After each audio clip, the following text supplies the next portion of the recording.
à ce que quand les enfants d'Israël venaient devant cette maison qui était le tabernacle, ils apportaient des offrandes, ils apportaient des boucs, des taureaux. Il y a tout un service qui a été accompli que nous avons expliqué. Et quand Moïse prenait ce que les enfants d'Israël apportaient, qui représentaient leur propre personne, eux qui devaient normalement se promener dans le tabernacle, la marche dans le tabernacle, comme nous le faisions dans le monde de Dieu, ils étaient interdits d'accès. Dieu établit des sacrificateurs à qui, à eux seuls, il donne désormais le droit d'y entrer. Quelqu'un me suit? Amen. Il leur a donné le droit d'entrer. Mais quand vous venez avec l'offrande du peuple, représentant le peuple. Car à chaque fois qu'on devait amener l'offrande, on imposait la main sur l'offrande pour se faire représenter par l'offrande.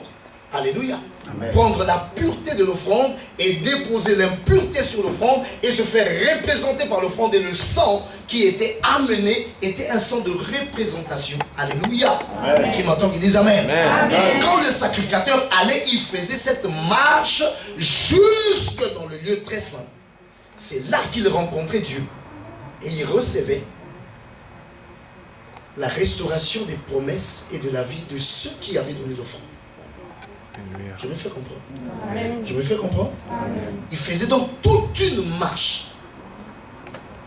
Alléluia. Amen. Mais depuis la venue de Jésus, il a fait de nous tous un royaume de sacrificateurs. Amen. Il a rouvert cette porte-là qui était fermée pour que nous fassions la même marche.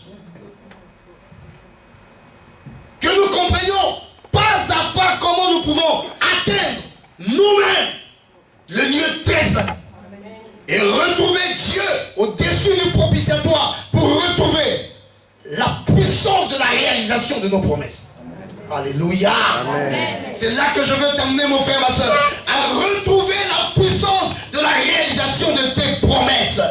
Et je te dis que cette semaine, l'Éternel te reconnectera. Tu seras dans une communion extraordinaire avec lui. Tu auras le pouvoir d'ordonner que les choses arrivent et les choses arriveront. Parce que l'Éternel lui-même sera avec toi. Amen. Amen. Il y a quelqu'un qui dit encore Amen. Amen. C'est extraordinaire. Dieu veut nous restaurer jusqu'à ce niveau-là. Il a ouvert par la chair de Jésus. Il a dit, je suis la porte. Oui.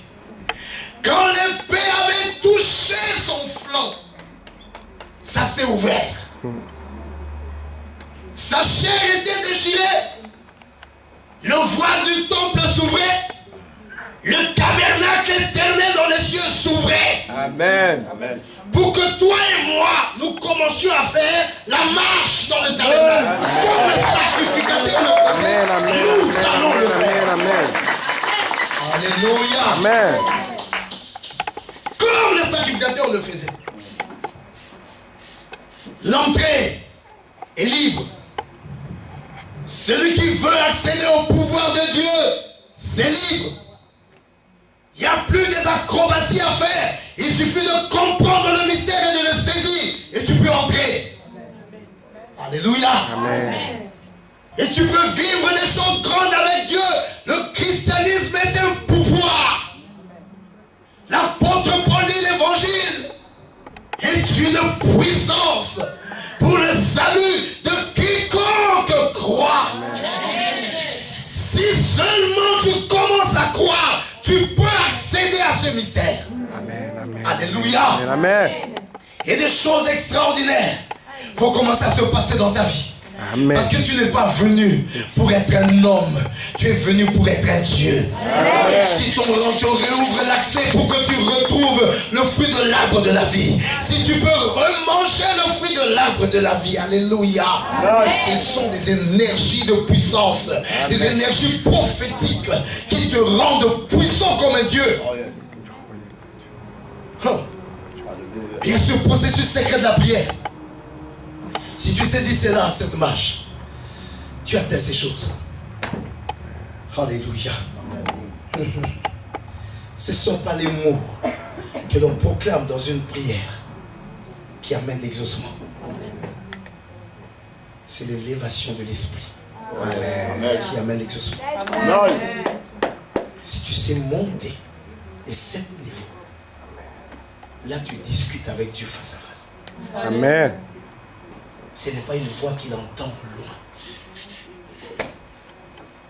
Mais tu discutes de ta vie face à face.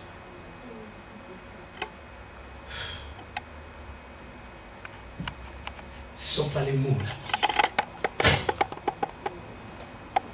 Une élévation d'esprit. Des fois, Dieu est prêt à nous donner des choses. Mais il se demande si nous sommes prêts à les gérer. Car la gestion des choses de Dieu, c'est selon l'élévation de l'esprit. Amen.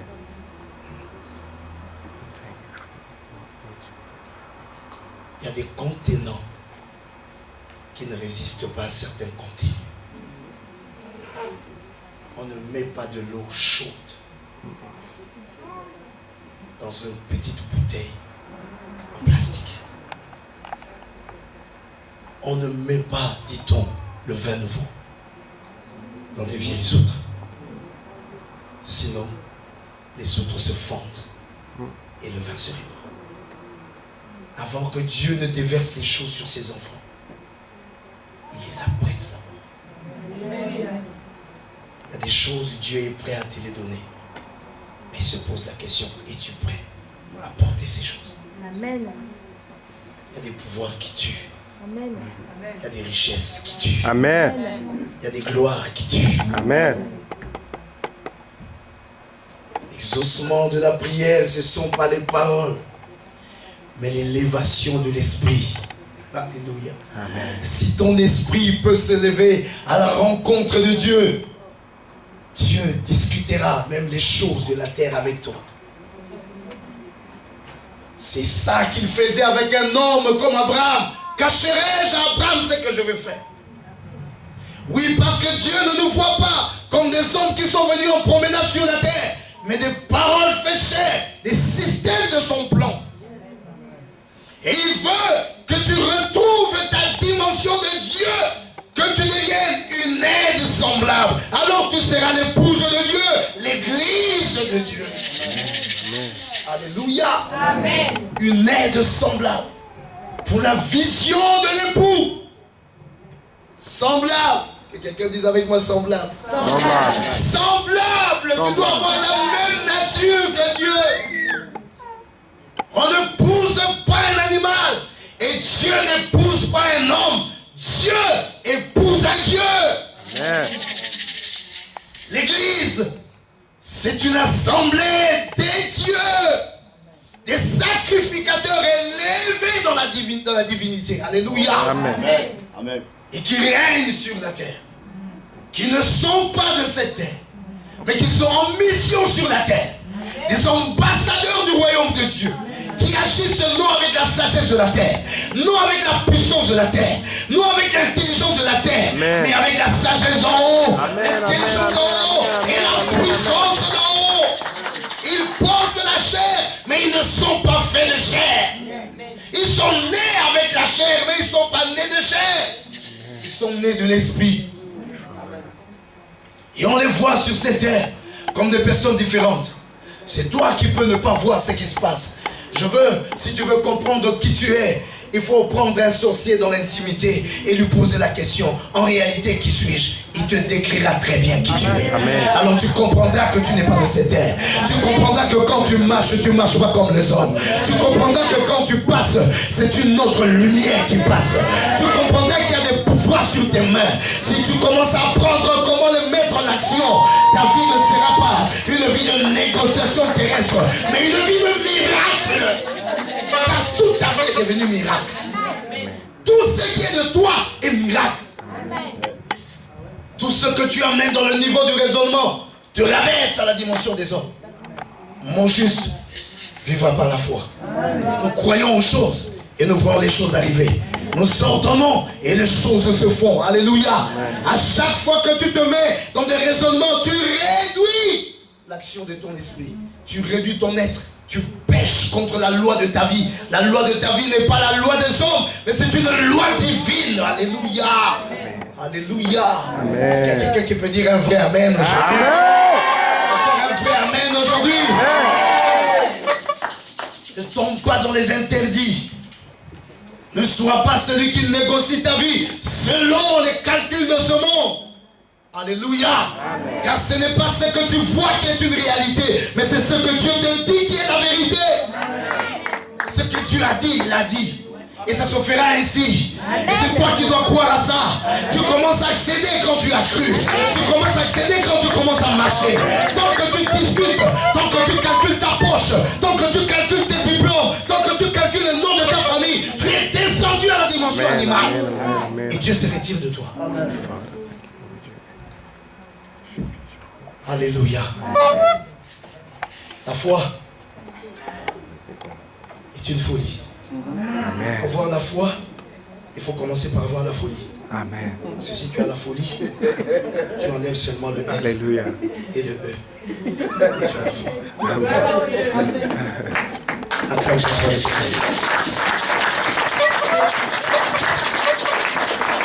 Si quelqu'un raisonne encore selon l'université, il n'est pas encore digne de Dieu. Amen. Amen. Dans le monde de Dieu, c'est le monde des fous. Ce sont des gens qui construisent des bateaux quand il n'y a pas de mer. Amen. Amen. Ce sont des gens qui se précipitent d'aller prendre de l'eau à mettre dans des vases pour qu'on crée le vin. Je suis chimiste. Je n'ai jamais vu ça. Mais j'ai cru à ça. De l'eau dans des vases de terre pour fabriquer le vin. Alléluia. Il faut être fou. Si tu n'es pas encore devenu fou, il y a un problème avec toi. Amen. On doit te délivrer. Te délivrer de ton intelligence terrestre et te communiquer Amen. La folie Amen. De Dieu. J'ai fait l'université, mais Dieu m'a étonné. J'ai parcouru le monde, j'ai vu des choses que l'intelligence humaine ne peut pas voir. J'ai vu faire des choses que l'intelligence humaine peut te dire, si tu crois à ça, déchire ton diplôme. Mais l'Esprit de Dieu m'a dit crois. Quelqu'un qui est là? Amen. Est-ce que tu es là? Amen. Est-ce que tu es là? Amen. Dis encore plus fort Amen. Amen. Plus encore Amen. Amen. J'ai vu l'Éternel ramener des médecins à l'école. Parce que la médecine a dit A plus B, inguérissable, incurable. Yes. Parce que la médecine, quand tu regardes, tu dis là, impossible. Mais j'ai vu les médecins dire, qu'est-ce qui se passe? Je leur dis ça s'appelle la puissance de Dieu. Amen. Amen. Il y a un gynécologue à Libreville. Il est devenu le plus grand évangéliste de mon ministère. Il ne prie pas dans mon église. Je ne le vois pas venir prier. Mais je reçois toujours des femmes qui le recommandent. Il dit ton affaire là. Il y a un monsieur qui m'a étonné ici. Il faut aller le voir. Alléluia. Amen. Parce qu'en plusieurs fois, il a diagnostiqué des choses qui se sont avérées contraires par la puissance de Dieu. Il a dit c'est pas possible. Et parce qu'il a vu ça une fois, deux fois, trois fois. Et chaque fois que ces femmes-là venaient, il regarde, il dit non, là c'est impossible. Là c'est un fleur. Je dis on va prier. Dieu t'a dit qu'il y aurait un enfant et un enfant de Amen. Il entend qu'il dit Amen. Amen. Il dit là avec le fibrome là impossible. Mais la femme enfante avec ça. Alléluia. Amen. Et finalement quand il recevait des femmes, une fois il a reçu, une femme lui a dit, voilà, c'était des problèmes. Et puis il a dit, on doit t'hospitaliser. Il dit, non, voilà, mon pasteur m'a dit qu'on a prié, on va voir comment ça va se passer. Il a reçu ça une fois, deux fois, trois fois, quatre fois, finalement, il a dit, mais qu'est-ce qui se passe avec ce monsieur? Et quand maintenant les femmes venaient avec des cas compliqués, il dit, ton cas est compliqué, je te recommande le nom de Dieu. Acclame le Seigneur, acclame le Seigneur. Si tu ne deviens pas fou, un jour dans ma vie, j'ai été délivré de la folie et j'ai retrouvé mon intelligence. parle un langage spirituel. Amen. C'était quand moi-même, je suis tombé malade. Hernie discale. Grave. Hospitalisé. Pendant une semaine. Dans la nuit, l'Éternel me dit, sors de cet hôpital. Je vois le médecin le matin, je dis, je sors. Le médecin me dit, il faut signer ici. Parce que ton cas là est grave. Regarde l'IRM. Je sors. J'avais mal. Quand ça me prenait la jambe là, pas possible. Je viens en France, hôpital américain. Ils refont l'IRM. Il me dit, voilà, c'est confirmé, c'est ça, ça, c'est comme ça. Tel que ça se présente là, on doit t'opérer. Je suis devenu intelligent. J'ai dit, on va m'opérer. La personne qui m'a sauvé, quand ils ont fait leur conseil de médecin, le chirurgien était là, il a dit, on opère. Et un autre médecin qui était à côté, il m'a récupéré dans les couloirs. Il m'a posé une question. Tu as dit que tu étais pasteur, non? Et puis il m'a dit, tu vois l'âge que tu as là? Cette opération-là, 20% de chances de réussite, 80% tu es sur le château. Soit tu acceptes ça, si ça se passe mal, c'est toi. Soit tu m'as dit que tu es pasteur.